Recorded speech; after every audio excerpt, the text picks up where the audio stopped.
أتى المح يا أخي فجرا جديدا يبدع السحر أتى المح فتي النور مشبوب السنابك.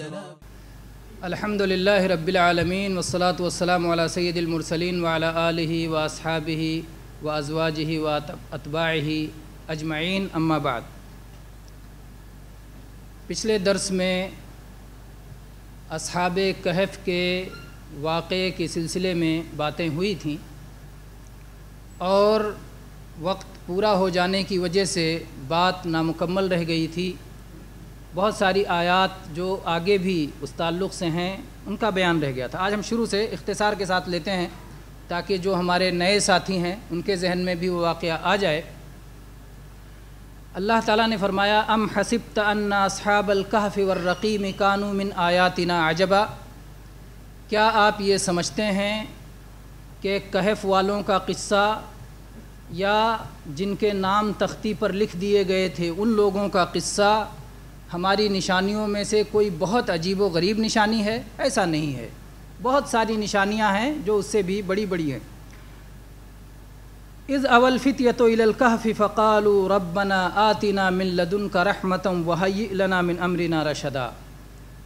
وہ قصہ کچھ اس طرح ہے کہ چند نوجوانوں نے ایک غار میں پناہ لی اور اس غار میں پناہ لینے کے بعد انہوں نے اللہ سے دعا کی کہ اے اللہ اپنی خاص رحمت ہم پر تو نازل فرما دے اور ہمارے معاملے میں تو خیر و عافیت کا، سلامتی کا معاملہ ہمارے لیے مہیا کر دے. فضربنا علی آذانہم فی الکہف سنین عددا، تو ہم نے گنتی کے کئی سالوں تک ان کے کان کے اوپر پردہ ڈال دیا اور ان کے کانوں کو بند کر دیا، انہیں سلا دیا. ثم بعثناہم لنعلم ای الحزبین احصی لما لبثوا امدا، پھر ہم نے ان کو نیند سے بیدار کیا اور تاکہ ہم یہ جان سکیں یا ہمارا علم ظاہر ہو جائے کہ دو فریق میں سے کون سا فریق اس مدت کا زیادہ بہتر طور سے شمار کرنے والا ہے. نحن نقص علیک نبأہم بالحق، اللہ تعالیٰ نے یہاں اختصار کے ساتھ پورا قصہ اس کا مقصد بتا دیا. اس کے بعد اللہ نے پھر تفصیل شروع کی. نحن نقص علیک نبأہم بالحق، ہم اس قصے کو حق کے ساتھ، سچائی کے ساتھ آپ سے بیان کر رہے ہیں. یعنی اللہ تعالیٰ کے علاوہ جو لوگ بیان کر رہے ہیں قصے، اہل کتاب بیان کر رہے ہیں، یہود، نصارہ، اور بھی کوئی اس میں مرچ مسالہ لگا دیتا ہے، کوئی کچھ کم کر دیتا ہے، کوئی کچھ زیادہ کر دیتا ہے. برحق معلومات جو آپ کو ملے گی وہ اللہ تعالیٰ کے اس بیان میں ملے گی. تو اللہ تعالیٰ نے فرمایا کہ ہم اس قصے کو، اس اہم خبر کو حق کے ساتھ آپ کے سامنے بیان کر رہے ہیں. انہم فتیہ، یہ چند نوجوان تھے، آمنوا بربہم وزدناہم ہدی، جو اپنے رب پر ایمان لائے تھے اور ہم نے ان کی ہدایت میں اضافہ کر دیا تھا. بہت سارے ہو سکتا ہے کہ ایمان اور یقین ان کے دلوں میں ہو، اس کا اعلان بھی کرتے ہوں، لیکن اللہ تعالیٰ کی طرف سے ہدایت اور توفیق اور ہر مسئلے میں جب ان کو رہنمائی ملنے لگ جائے، روشنی ملنے لگ جائے تو وہ بہت بڑی نعمت ہوتی ہے. تو اللہ تعالیٰ نے کہا کہ ان کے ہاں ایمان بھی تھا، طاقت اور قوت اور جوانی بھی تھی، ہمت اور حوصلہ بھی تھا، اور اللہ تعالیٰ کی توفیق اور ہدایت بھی انہیں مل گئی.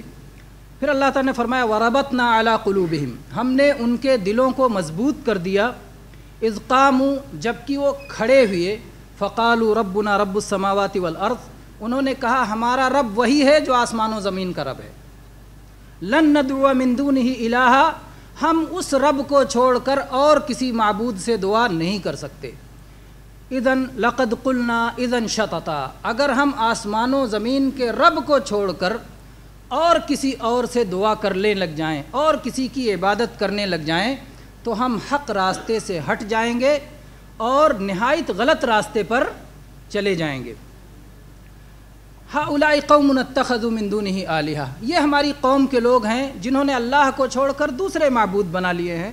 لولا یاتون علیہم بسلطان بین، یہ لوگ اپنے ان معبودوں کے بارے میں کوئی واضح دلیل کیوں نہیں لے کے آتے ہیں. فمن اظلم ممن افترى علی اللہ کذبا، ان سے بڑا ظالم کون ہوگا جو اللہ کے بارے میں جھوٹے طور پر اپنی طرف سے کوئی بات بنا لے۔ اس کے بعد ان لوگوں نے آپس میں مشورہ کرتے ہوئے کہا وَإِذِ اعْتَزَلْتُمُوهُمْ وَمَا يَعْبُدُونَ إِلَّا اللَّهَ فَأْوُوا إِلَى الْكَهْفِ يَنشُرْ لَكُمْ رَبُّكُمْ مِنْ رَحْمَتِهِ وَيُهَيِّئْ لَكُمْ مِنْ أَمْرِكُمْ مِرْفَقًا۔ اور جب تم ان سے الگ ہو گئے، ان کے معبودوں سے الگ ہو گئے، ان کے دین سے الگ ہو گئے، تو اب ایسا کرو کہ ایک غار میں چل کے پناہ لے لو، اللہ تبارک و تعالیٰ تم پر وہاں اپنی رحمت کو عام کر دے گا، اپنی رحمت سے تمہیں ڈھانپ لے گا، اپنی رحمت پھیلا دے گا، اور تمہارے معاملے میں اللہ تبارک و تعالیٰ تمہاری ضروریات کو مہیا فرما دے گا، آسان کر دے گا۔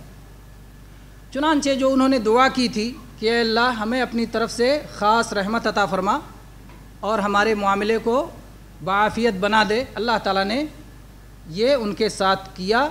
اور کیسے کیسے کیا آپ دیکھیں کہ وہ غار میں چلے گئے اور غار میں جا کر کے وہ لیٹ گئے، اور آپ جانتے ہیں جب کوئی شخص تھک جاتا ہے تو لیٹنے میں اور آنکھ بند کر کے سو جانے میں اسے راحت مل جاتی ہے۔ اللہ تعالیٰ نے پھر ان کی حفاظت کا بندوبست کیا وَتَرَى الشَّمْسَ إِذَا طَلَعَتْ تَزَاوَرُ عَنْ كَهْفِهِمْ ذَاتَ الْيَمِينِ وَإِذَا غَرَبَتْ تَقْرِضُهُمْ ذَاتَ الشِّمَالِ وَهُمْ فِي فَجْوَةٍ مِّنْهُ۔ اور آپ دیکھیں گے کہ سورج ان کے غار سے کٹ کے دائیں طرف نکل جاتا ہے، اور جب غروب ہونا چاہتا ہے تو بائیں طرف کٹ کے نکل جاتا ہے۔ بہرحال ایک صبح بھی کٹ کے نکلتا ہے اور رات میں شام کو ڈوبتے وقت بھی کٹ کے نکلتا ہے، روشنی ان کو ملتی ہے، ہلکی روشنی ملتی ہے، صبح کچھ زیادہ ملتی ہے، شام کو کچھ کم ملتی ہے۔ وَهُمْ فِي فَجْوَةٍ مِّنْهُ، اور وہ ایک کشادہ جگہ میں ہیں، درمیان میں غار۔ آپ یہ فرق بتایا گیا تھا کہ غار کہتے ہیں جو چھوٹی جگہ ہو پہاڑ کے درمیان، اور کہف کہتے ہیں جو بڑی اور کشادہ جگہ ہو۔ تو یہ لوگ کشادہ جگہ میں تھے، گویا اللہ نے ان کے لیے ہوا کا بھی انتظام کیا تھا، کشادہ جگہ میں آسانی سے ہوا آئے گی، پار ہوگی، اور روشنی کا بھی انتظام اللہ تعالیٰ نے ان کے لیے کر دیا تھا۔ اور آج سارے انجینئرس یہ دو کا ضرور خیال رکھتے ہیں، جب گھر بنائیں گے روشنی کہاں سے آئے گی، ہوا کہاں سے آئے گی، کیونکہ اسی پر انسان کی صحت کا دار و مدار ہے۔ تو اللہ تعالیٰ نے ان کے جسم کی صحت کو باقی رکھنا تھا، لمبی مدت تک انہیں سلانا تھا، تو اس کا انتظام کر دیا۔ حالانکہ اللہ تعالیٰ چاہتا تو اس کے بغیر بھی کر دیتا، لیکن اللہ تعالیٰ ہر ایک میں ایک نئی شان، اور ہر ایک واقعے میں اللہ تعالیٰ کی ایک نئی نشانی ہوتی ہے۔ اللہ تعالیٰ نے جب چاہا تو عزیر علیہ السلام کو 100 سال تک موت دے دی، اس کے بعد انہیں زندہ کر دیا۔ ان لوگوں کو 309 سالوں تک نیند دے دی اور دوبارہ انہیں بیدار کر دیا۔ ذالک من آیات اللہ، یہ اللہ کی نشانیوں میں سے ایک نشانی ہے۔ من یہد اللہ فہو المہتد، اللہ جسے ہدایت دے وہی لوگ ہدایت یاب ہونے والے ہیں۔ ومن یضلل فلن تجد لہ ولیا مرشدا، اور اللہ تعالیٰ جسے راستے سے بھٹکا دے، جسے ضلالت میں مبتلا کر دے، اس کا نہ کوئی مددگار ہوگا اور نہ کوئی اسے راہ دکھانے والا ہوگا۔ وَتَحْسَبُهُمْ أَيْقَاظًا وَهُمْ رُقُودٌ، آپ انہیں دیکھیں گے تو ایسا لگے گا کہ یہ جاگ رہے ہیں حالانکہ وہ سو رہے ہیں۔ وَنُقَلِّبُهُمْ ذَاتَ الْيَمِينِ وَذَاتَ الشِّمَالِ، اور ہم ان کو دائیں اور بائیں کروٹ بدلتے رہتے تھے۔ وَقَلْبُهُمْ بَاسِطٌ ذِرَاعَيْهِ بِالْوَصِيدِ، اور ان کا کتا اپنے بازو کو پھیلائے ہوئے ان کے دروازے پر بیٹھا ہوا تھا، موجود تھا۔ دیکھیں اللہ تعالیٰ نے ان لوگوں کو تو پلٹا، دائیں بائیں پلٹ رہے ہیں، کروٹ بدل رہے ہیں، لیکن کتے کے بارے میں اللہ نے نہیں کہا کہ اس کو بھی پلٹا، وہ بیٹھا ہے جیسا ویسے ہی بیٹھا ہے۔ اگر یہ بات ہوتی کہ کروٹ اس لیے بدلتے تھے تاکہ زمین کھا نہ جائے یا سن نہ ہو جائے بدن، یا فلاں اور فلاں اور فلاں، تو اللہ تعالیٰ نے کتے کو 300 سالوں تک ویسے ہی بیٹھا کے رکھا، اس کا کچھ نہیں ہوا۔ تو اللہ تعالیٰ جب چاہتا ہے، جیسا چاہتا ہے، ہر طرح کی نشانیاں اللہ تعالیٰ نے اس کائنات میں اپنی قدرت کو مختلف انداز سے ظاہر فرمایا۔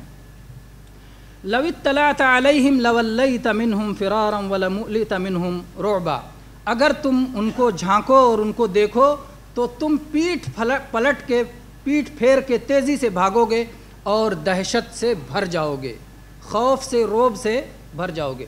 اور یہ روب اللہ تعالیٰ نے خاص طور پہ ان کی حفاظت کے لیے رکھا تھا، کیونکہ اگر یہ روب نہ ہوتا، یہ دہشت نہ ہوتی، تو وہاں پر چونکہ شہر کے قریب ہی تھا تو کوئی بھی آ جاتا اور کبھی بھی آ کے انہیں دیکھ کر کے ان تک پہنچ جاتا۔ تو اللہ تعالیٰ نے ایسا انتظام کیا کہ کوئی بھی آئے تو خوف سے بھاگ جائے، ڈر۔ اور یہ اللہ تعالیٰ کی خاص رحمت ہے جو کہ اللہ تعالیٰ نے اپنے نبی صلی اللہ علیہ وسلم کو بھی عطا فرمائی تھی۔ اللہ کے نبی صلی اللہ علیہ وسلم نے فرمایا ہے نصرت بالرعب مسیرۃ شہر، ایک مہینے کی مسافت سے میرا رعب قائم رہتا ہے، اللہ نے میری مدد کی۔ چنانچہ نبی کریم صلی اللہ علیہ وسلم جنگ کے لیے نکلتے تھے، ایک مہینے کی مسافت تک آگے آپ کا رعب طاری رہتا تھا کہ محمد صلی اللہ علیہ وسلم لشکر کے ساتھ آ رہے ہیں، گھبرائے ہوئے اور ڈرے ہوئے ہوتے تھے، اور جنگ میں جو ہے آدھی شکست تو معنویت ٹوٹ جانے کی وجہ سے اور ڈر خوف اور طاری ہو جانے کی وجہ سے ہو جاتی تھی، اور اس کے بعد پھر آگے فتوحات ہوتی۔ پھر اللہ تعالیٰ نے فرمایا وَكَذَلِكَ بَعَثْنَاهُمْ لِيَتَسَاءَلُوا بَيْنَهُمْ، پھر ہم نے انہیں اٹھ کھڑا کیا، انہیں اٹھا دیا، نیند سے اٹھا دیا۔ بعثنا یا موت کے بعد کے اٹھنے کو کہتے ہیں، لیکن اللہ نے نیند سے اٹھانے کو کہا کیونکہ یہ نیند اتنی لمبی تھی تقریباً موت کے برابر ہو گئی تھی۔ اور آپ جانتے ہیں کہ موت بڑی موت ہے یا بڑی نیند ہے، اور نیند چھوٹی نیند یا چھوٹی موت ہے، تو نیند چھوٹی موت اور وہ بڑی موت ہے۔ تو اللہ تعالیٰ نے پھر ان کو زندہ کیا یا انہیں اٹھایا، لیتساءلوا بینہم، تاکہ ایک دوسرے سے پوچھیں۔ قال قائل منہم، ان میں ایک کہنے والے نے کہا کم لبثتم، تم کتنا ٹھہرے؟ قالوا لبثنا یوما او بعض یوم، کہا ایک دن ٹھہرے ہوں گے یا دن کا کچھ حصہ ہم سوئے رہے ہوں گے۔ قالوا ربکم اعلم بما لبثتم، ان لوگوں نے کہا غالباً سب اس نتیجے پر آخر میں پہنچے کہ تمہارا رب زیادہ بہتر جانتا ہے کہ تم کتنا ٹھہرے رہے۔ فَبْعَثُوا أَحَدَكُمْ بِوَرَقِكُمْ هَذِهِ، کچھ لوگوں نے یہ کہا کہ جو خوف تھا جب وہاں کوئی آ کے جھانکتا تھا تو چونکہ اتنے لمبی مدت تک سوئے رہے اس لیے بال بہت بڑھ گئے تھے، ناخن بڑے بڑے ہو گئے تھے، تو دیکھ کے ڈر لگ جاتا تھا۔ یہ بات غلط ہے، نہ ان کے ناخن بڑھے تھے نہ ان کے بال بڑھے تھے، قرآن ہی میں اس کا جواب ہے، نہ ان کا بال کالے سے سفید ہوا تھا، کچھ نہیں فرق پڑا تھا، جیسے لیٹے تھے ویسے بیدار ہوئے۔ کیا دلیل ہے؟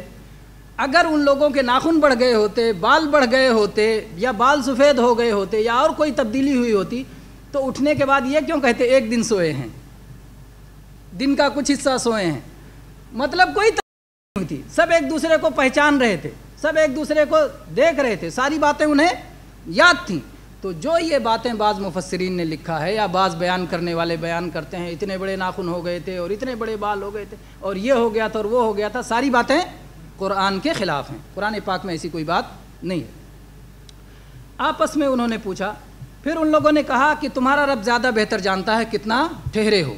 یہ سمجھدار لوگوں کا طریقہ ہوتا ہے، ایسی بات میں بحث کرنا جس کا کوئی حاصل نہیں ہے۔ ارے 2 دن سوئے چاہے 4 دن سوئے، جو سوئے سو چکے، ختم ہو گیا، اب اس پہ کیا بات کرتے ہو؟ کوئی ایسی بات کرو جو کام کی ہو، اور کام کی بات کیا تھی کہ اب بیدار ہوئے ہو، بھوک لگی ہے، کھانا کھاؤ، ہے نا؟ تو کام کے لیے پھر انہوں نے کہا ایک آدمی کو بھیج دو جائے کھانا لے کر کے آئے۔ فَبْعَثُوا أَحَدَكُمْ بِوَرَقِكُمْ هَذِهِ إِلَى الْمَدِينَةِ فَلْيَنظُرْ أَيُّهَا أَزْكَىٰ طَعَامًا فَلْيَأْتِكُمْ بِرِزْقٍ مِّنْهُ، اب میں سے ایک کو بھیج دو چاندی کا سکہ دے کر کے کہ جا کر کچھ رزق لے کے آئے، کھانا لے کر کے آئے، اور ذرا نرمی اختیار کرے، اور اچھے سے اچھا کھانا کہاں ملتا ہے وہ دیکھ کر کے لے کر کے آئے، اور کسی کو خبر نہ ہونے پائے۔ دیکھیں یہ اللہ کی توفیق تھی کہ وہ سمجھ رہے تھے کہ ایک کو بھیجنا، اگر کوئی پکڑا جائے تو ایک پکڑا جائے، 2 کو نہیں بھیجنا، 3 کو نہیں بھیجنا۔ اس سے یہ بھی معلوم ہوتا ہے کہ شہر قریب ہی تھا، اگر زیادہ دور ہوتا تو کہتے یار ایک کے بجائے 2 جاؤ، تھوڑی مشقت ہوگی، لیکن شہر کے قریب ہی تھے، بہت زیادہ دور نہیں تھے، پھر بھی اللہ نے حفاظت کی۔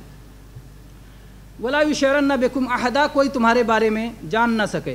إِنَّهُمْ إِن يَظْهَرُوا عَلَيْكُمْ يَرْجُمُوكُمْ، اگر وہ لوگ تمہارے اوپر غالب آ گئے تمہیں پتھر مار مار کے ہلاک کر دیں گے۔ یہ فرسٹ آپشن، اگر تم کو پکڑ لیا کیونکہ تم ان کے دین کے خلاف ہو، تم صرف ایک اللہ کی عبادت کی بات کرتے ہو، تم توحید کی بات کرتے ہو، وہ تمہیں مار ڈالیں گے، یہ ان کا فیصلہ ہے۔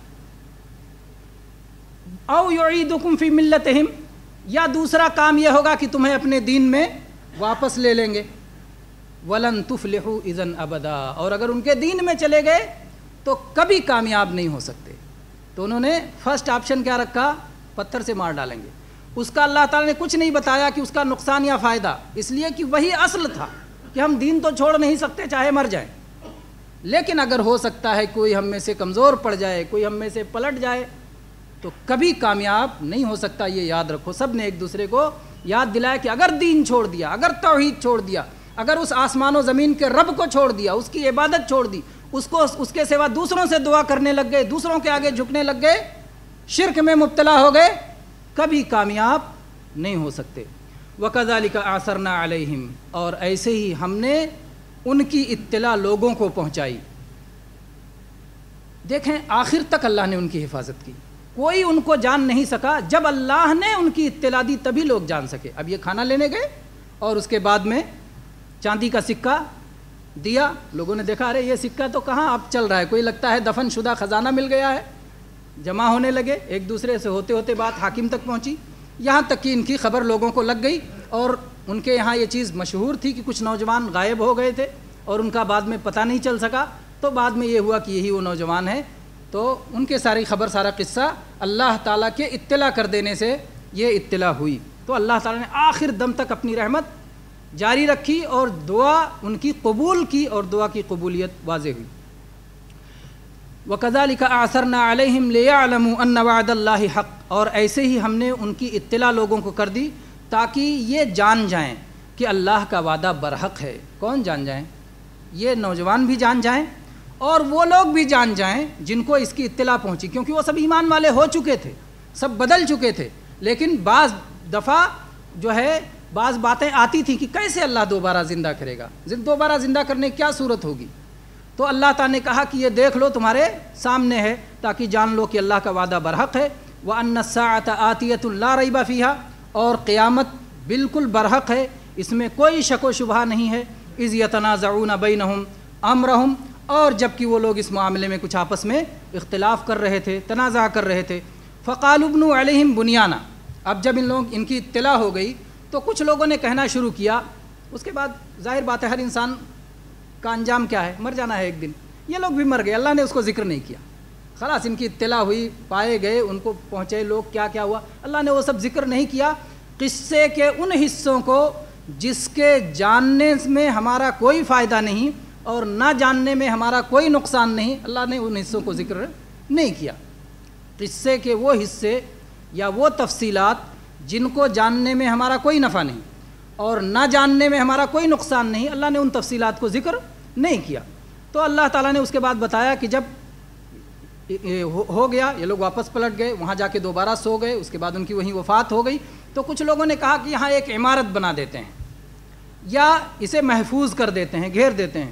قال الذین غلبوا علی امرہم لنتخذن علیہم مسجدا، تو جو لوگ غالب تھے وہاں پر، جن کے ہاتھ میں قابو تھا، طاقت تھی، ان لوگوں نے کہا نہیں ہم تو یہاں ایک مسجد بنائیں گے۔ اللہ تعالیٰ نے کچھ نہیں بتایا کہ ان کا یہ مسجد بنانا اچھا تھا یا برا تھا، اللہ نے صرف اتنا ذکر کیا کہ جو غالب تھے ان لوگوں نے کہا ہم یہاں مسجد بنائیں گے، اور ظاہر بات ہے غالب کی بات مانی جاتی ہے، جو طاقتور ہوگا، پاورفل ہوگا، اسی کی بات مانی جائے گی۔ یہ یا تو عیسیٰ علیہ السلام سے پہلے کی بات ہے یا عیسیٰ علیہ السلام کے بعد کی بات ہے، دونوں حالت میں یہ اہل کتاب نے یہ عمل کیا کہ نیک لوگ جہاں اللہ کے اولیاء تھے، اللہ نے ان کی حفاظت کی تھی، وہ نیک لوگ تھے، صالحین تھے، اولیاء تھے، ان کی جگہوں پر یا وفات پا جانے کی جگہوں پر اس کی یادگار پہ انہوں نے مسجد بنانا چاہا۔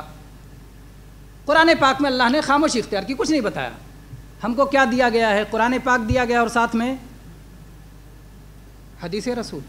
اللہ کے نبی صلی اللہ علیہ وسلم نے فرمایا ہے الا انی اوتیت القرآن ومثلہ معہ، سن لو مجھے قرآن دیا گیا، قرآن جیسے ایک چیز اور بھی دی گئی ہے، اور اس کا نام حکمت ہے، اس کا نام سنت ہے، اس کا نام حدیث ہے، اس کا نام وحی خفی ہے، اس کا نام وحی غیر مطلوع ہے، اس کے بہت سارے نام ہیں، جیسے قرآن کے بہت سارے نام ہیں، قرآن ہے، فرقان ہے، کلام اللہ ہے، وحی الہی ہے، وحی مطلوع ہے، بہت سارے نام ہیں، ویسے سنت کے بھی بہت سارے نام ہیں۔ تو جب ہم کو قرآن میں کوئی چیز نہ ملے تو ہم کہاں جائیں گے تلاش کرنے؟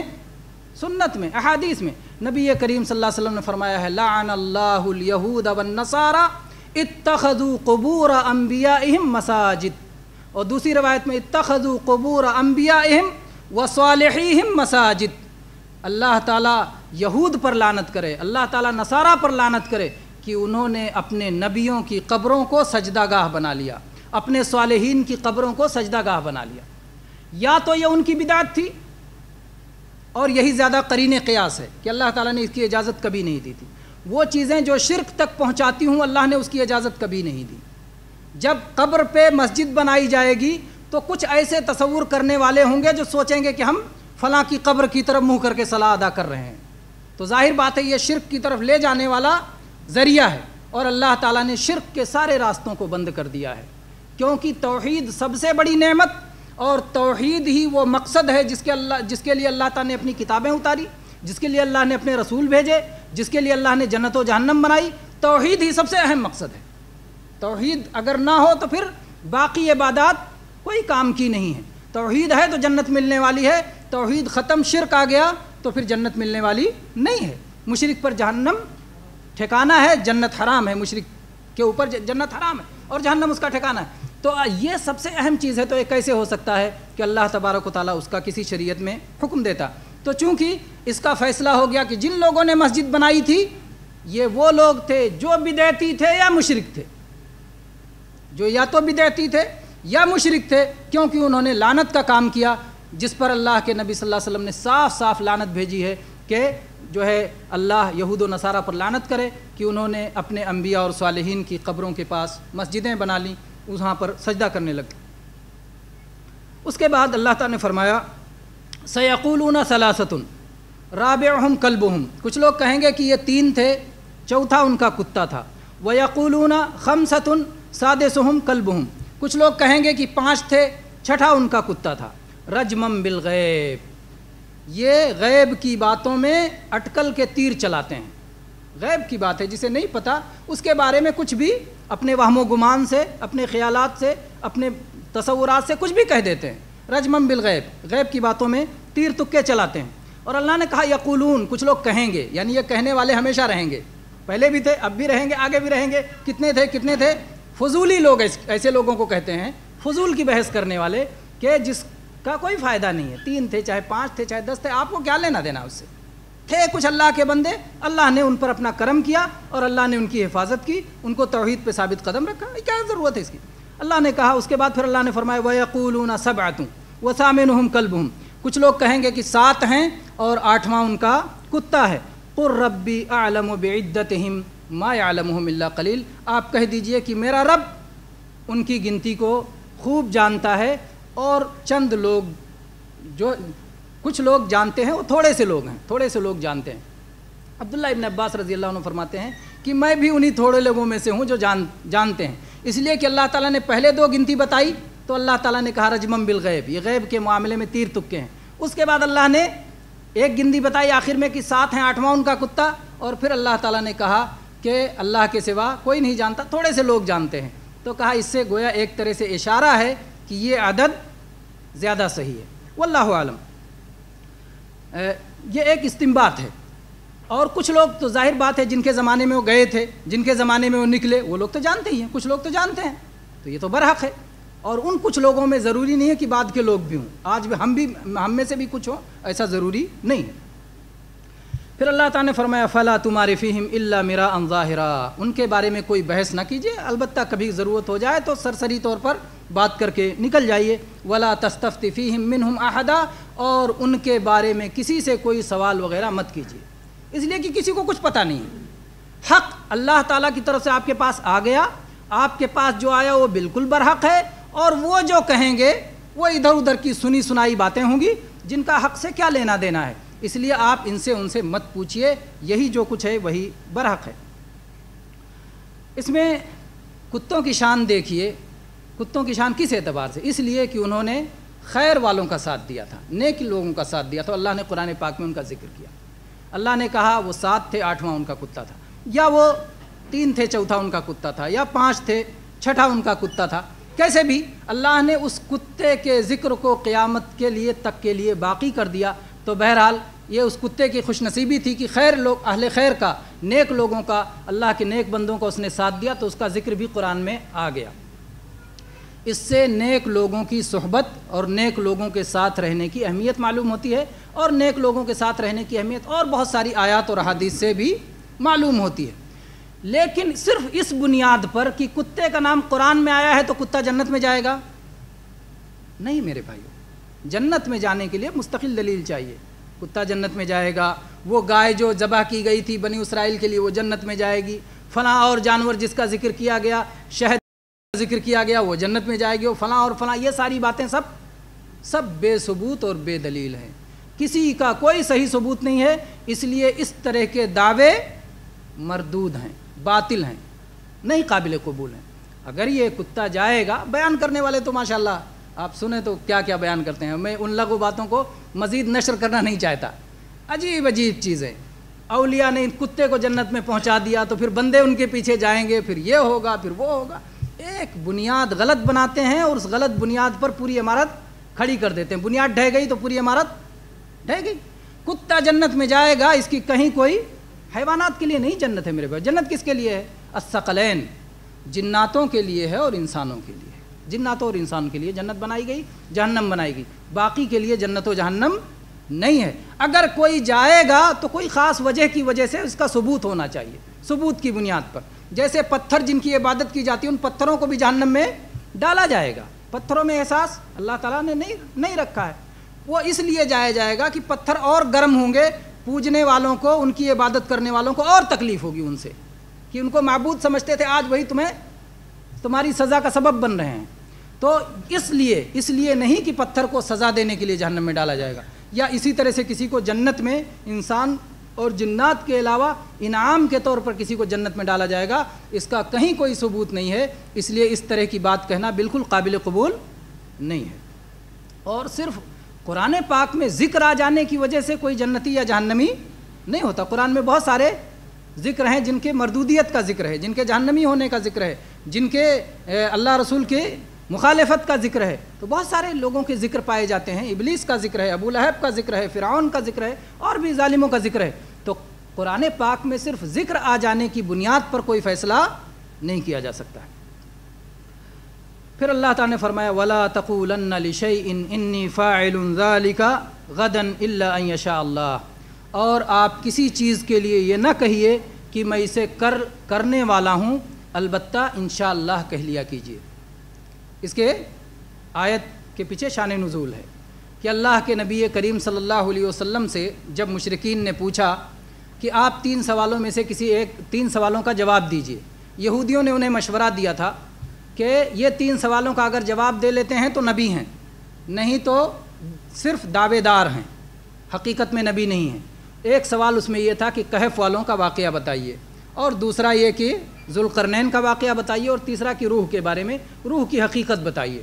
تو اس کے بعد کئی دنوں تک وحی نہیں آئی، 3 دنوں تک یا 15 دنوں تک، اور اس کے بعد وحی آئی تو اللہ تعالیٰ نے تنبیہ فرمائی۔ اللہ تعالیٰ نے، دیکھیں اللہ تعالیٰ اپنے نبی کریم صلی اللہ علیہ وسلم پر کتنا رحیم تھا، کتنا مہربان تھا، کتنا فضل کیا۔ اللہ تعالیٰ نے تنبیہ کیا لیکن پہلے جواب دے دیا، پہلے ایسا نہ ہو اگر شروع ہی میں تنبیہ کرتا تو لگتا کہ شاید جواب اللہ تعالیٰ نہیں دے گا کیونکہ میں نے غلطی کی اس لیے جواب مجھے نہیں ملے گا، نہیں، اللہ تعالیٰ نے پہلے جواب دے دیا کہ یہ کہف والوں کا قصہ ہے، لیکن آپ کوئی کام کرنا ہے آئندہ تو انشاءاللہ کہہ لیا کریں۔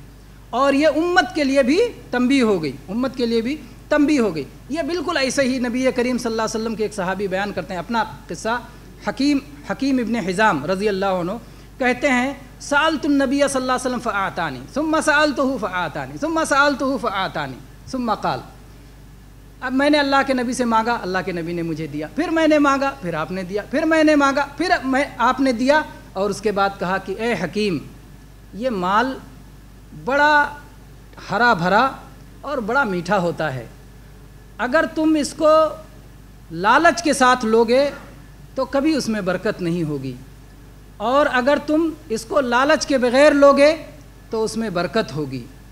کہتے ہیں کہ اللہ کی قسم، اے اللہ کے نبی صلی اللہ علیہ وسلم، آپ کے بعد میں اب کبھی کسی سے نہیں مانگوں گا۔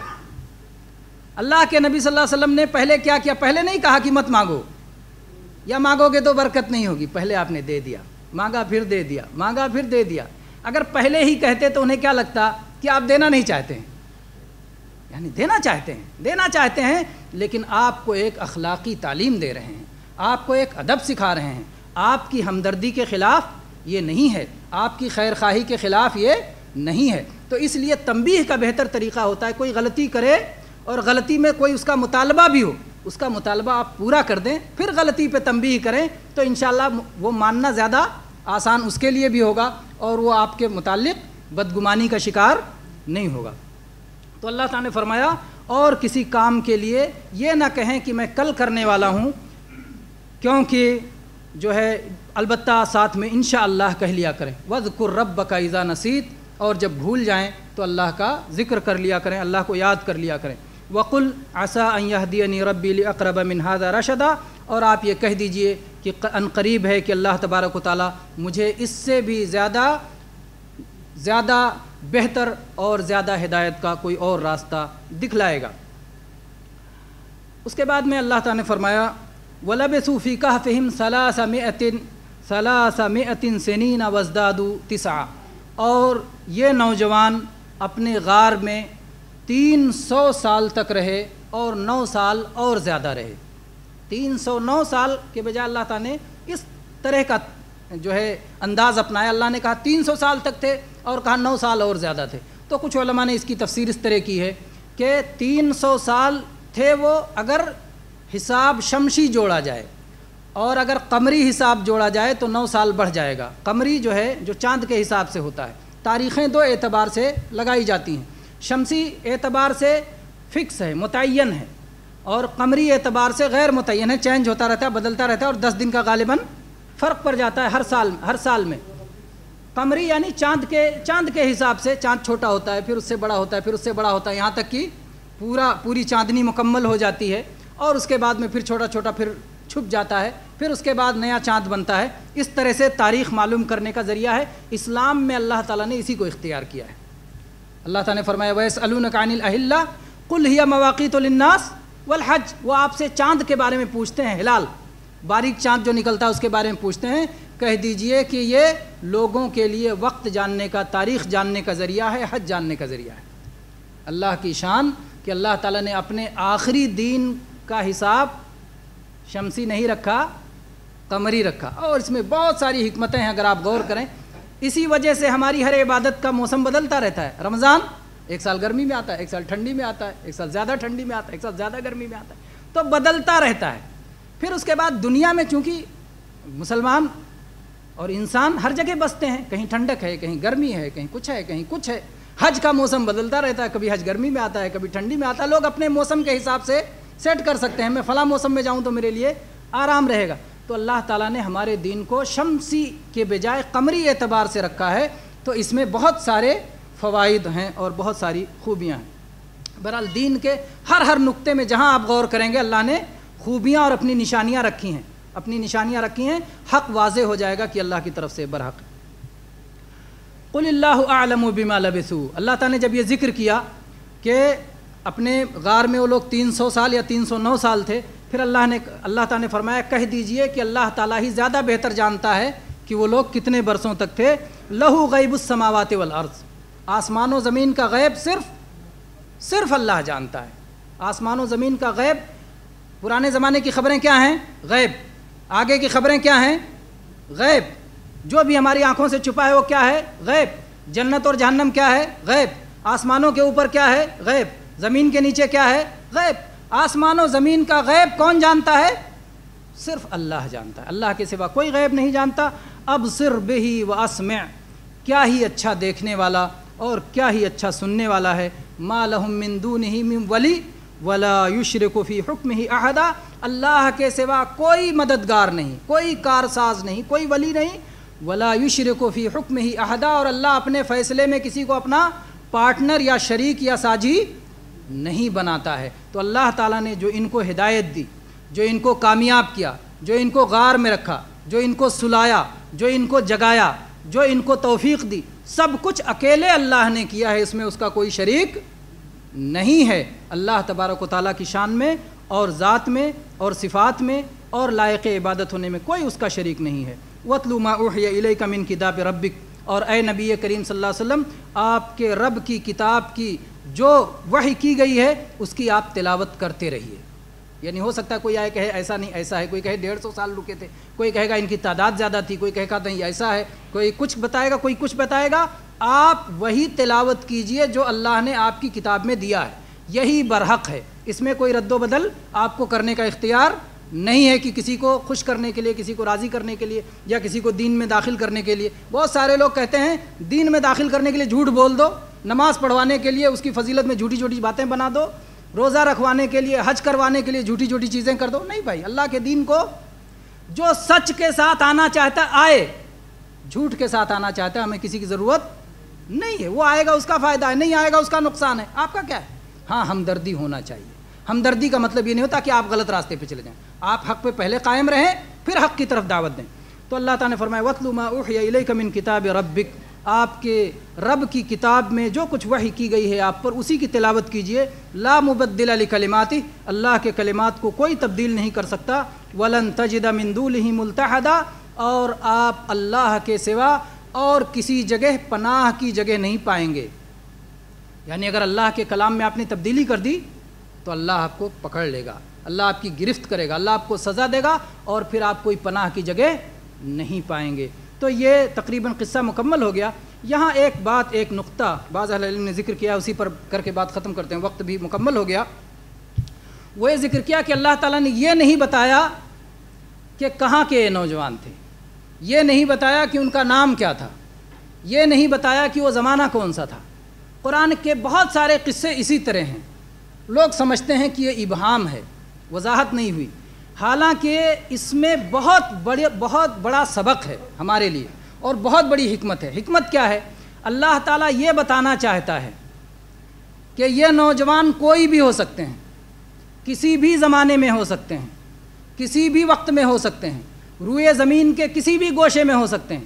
جو نوجوان ہوں, جو ایمان لے آئیں, جو اللہ پر جو اپنا مضبوط توکل کریں, جو اللہ کے لیے کھڑے ہو جائیں, جو اللہ کے دین کو پکڑ لیں, اللہ ان کے لیے اپنی کرامت کا اظہار ظاہر فرمائے گا. اللہ تبارک و تعالیٰ ان کی مدد کرے گا. اللہ تعالیٰ ان کے لیے خاص اپنی رحمت نازل فرمائے گا. کوئی زمانہ ہو, کوئی وقت ہو, کوئی سرزمین ہو, کہیں بھی ہو, جو لوگ بھی ایمان کو مضبوط پکڑیں گے, اللہ کی توحید کو مضبوط پکڑیں گے, اللہ سے لو لگائیں گے, اللہ سے دعا مانگیں گے, اللہ ان کی دعا سنے گا, قبول کرے گا اور ان کا ساتھ دے گا. اللہ ان کے ساتھ ہے, یہ بتانے کے لیے اللہ ایسا کرتا ہے. کہیں ایسا نہ ہو کوئی کہے ارے وہ تو امام احمد ابن حنبل تھے, اب کون امام احمد جیسا پیدا ہوگا. اگر نام ذکر کر دیا جاتا تو یہ خطرہ تھا. اگر جگہ ذکر کر دی جاتی, ارے وہ تو فلاں علاقہ تھا, وہاں کے مٹی میں ایسا ہے, وہاں کے لوگوں کی طبیعت ایسی ہے, ایسا اور ایسا ہے, وہ بہانہ بنا لیتے. اگر اللہ تبارک و تعالیٰ اسی طرح سے جگہ کا ذکر کر دیتا, جو ہے زمانے, تو فلاں زمانے کی بات ہی کیا ہے, اس میں تو ایسا اور ایسا تھا. لوگوں کے لیے مختلف قسم کی باتیں کرنے کے لیے ہو جاتی. لیکن اللہ تعالیٰ نے کہا نہیں, جب بھی جوان ہوں, ایمان لائیں, اللہ سے جو ہے رجوع کریں, اللہ سے دعا کریں, اللہ پر توکل کریں, اللہ کے لیے اٹھ کھڑے ہوں, اللہ کی مدد آئے گی. اللہ ان کو اپنے رحمت میں رکھے گا, اور اللہ تبارک و تعالیٰ کسی طرح سے بھی ان کو خیر اور فلاح اور رشد و ہدایت پہ قائم رکھے گا. یہ اللہ کا وعدہ ہے. اور ان قصوں کو آپ دیکھیے کہ جو قصے دوبارہ ہونے والے نہیں ہیں, اللہ تعالیٰ اس میں پوری تفصیل ذکر کرتا ہے. اس کی ایک مثال لے لیتے ہیں, جیسے کہ اللہ تعالیٰ نے مریم علیہ السلام کا قصہ, اللہ تعالیٰ نے فرمایا وَمَرْيَمَ ابْنَتَ عِمْرَان, عمران کی بیٹی مریم, باپ کا بھی نام بتا دیا, ان کا بھی نام بتا دیا.